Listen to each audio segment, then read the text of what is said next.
Alberto Gubellini, I shared this on the show before you came on, from Yeah. Monash University in Melbourne. He's at the Center for Applied Philosophy and Public Ethics. He says circumstances occurring after birth such that would have justified abortion before birth, what we call afterbirth abortion, should be permissible.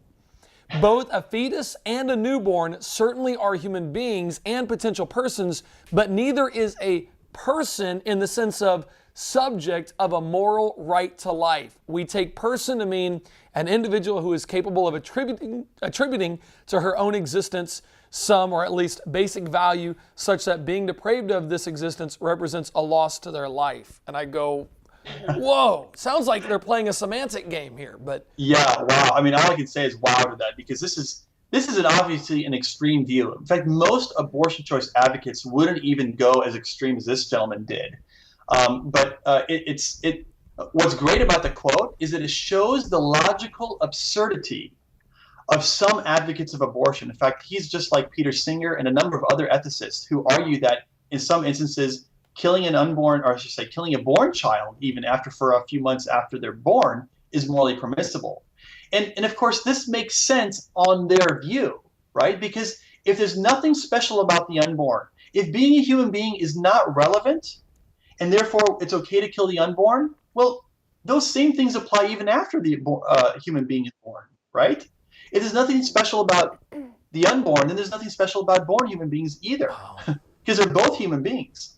And so what this person's doing is exactly what I was alluding to with the SLED test, and that is that they are arbitrarily deciding what it takes to be a valuable member of the human community. yes. They're saying, yes, the unborn is a human being, because of course they can't deny the science, which we talked about in the show before this. They can't deny it's a human being. So what are we going to do?